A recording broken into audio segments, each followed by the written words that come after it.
My name is Frank Persick, and this is my informative speech. Here is my note card.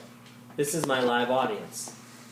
We have Anne-Marie, Frank, and doing the filming today is Lakin, who's my daughter, but she's shy and doesn't want to speak. So I want to start off this informative speech by telling you the story of Richard Van Az. It's one you probably won't believe.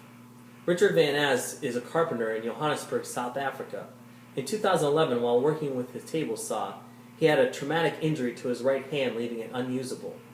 Instead of being deterred, however, Richard reached out to a top prosthetic prop maker in Washington, and the two men struck up a collaboration. The distance, however, became problematic and limited their progress. In steps MakerBot, a 3D printer manufacturing company. They each gave the men their own 3D printers, and soon the men were going back and forth, generating designs and printing them out. Fast forward several months, and soon the RoboHand was created. The RoboHand is a prosthetic which, unlike other prosthetic hands which can cost tens of thousands of dollars, only costs $200 in materials and manufacturing. This is the reality of 3D printing, but it's just the tip of the iceberg. 3D printing is currently a hot topic in the world of technology, with analysts predicting a potential industrial revolution.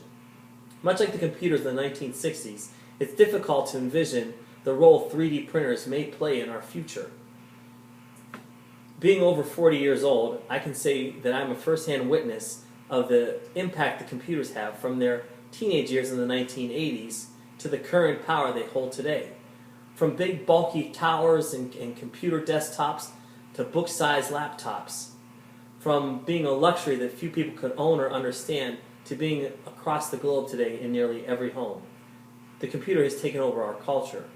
Will 3D printing do the same? I believe so. 3D printing is changing the landscape of what is possible. Over the next several minutes, we will explore exactly what 3D printing is, how it works, some of the benefits, some of the applications, and some of the controversy. First, the basics. What exactly is 3D printing? 3D printing is technically known as additive manufacturing, and it consists of a physical printer, raw materials, and a computer-generated file. The physical printer itself is made up of an extruder, a nozzle, a bed plate, and 3-axis motors. What happens is a raw material such as plastic or metal is loaded into the extruder, which is then heated to a liquid state and is poured out of the nozzle onto the bed plate. The bed plate then moves down a fraction of a millimeter after each level is completed. As the material cools, the material adheres to each other, and eventually a final product is built. Soon the only limitations will be that of our imagination. It is this revelation that has so many in the field excited and also concerned. Much like Einstein's theory of relativity unleashed the secrets of the atom, which led to the discovery of the atomic bomb, could 3D printing be both a blessing and a curse? Some of the biggest advancements are occurring in healthcare, manufacturing, architecture, and that of food sustainability.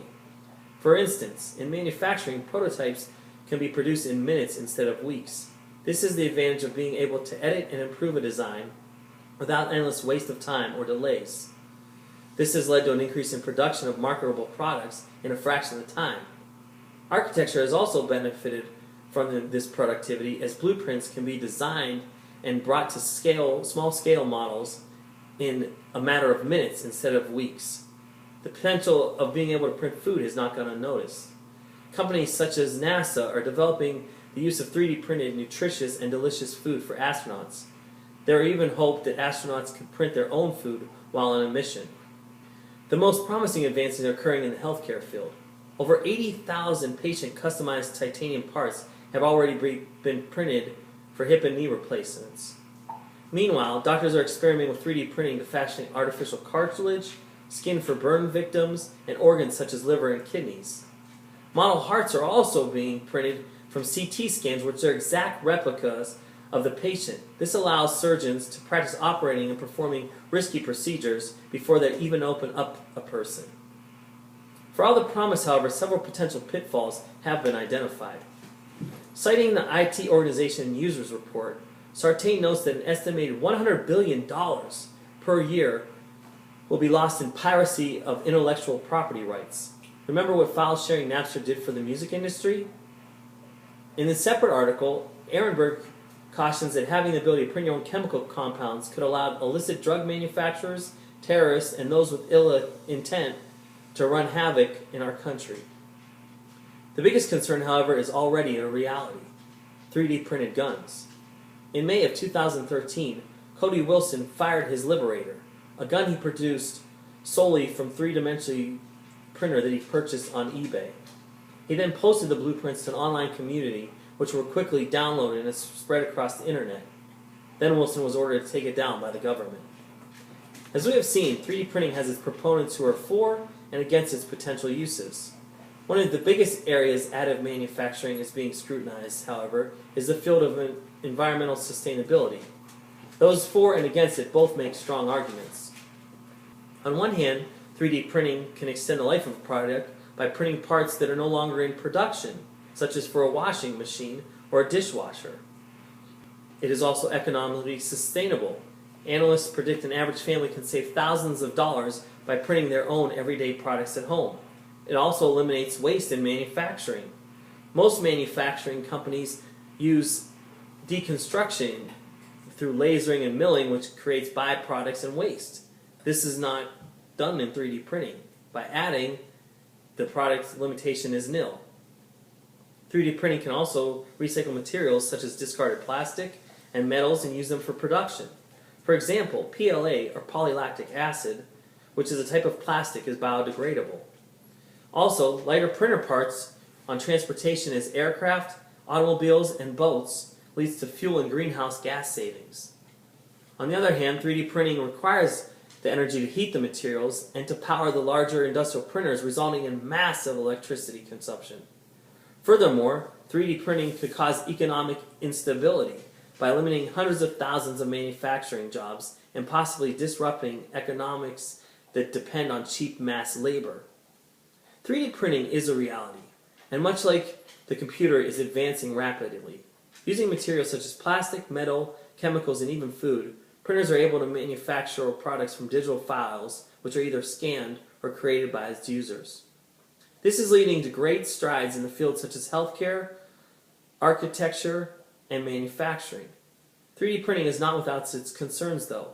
It can also be misused to produce illegal firearms, drugs, and cost billions in loss of intellectual property rights.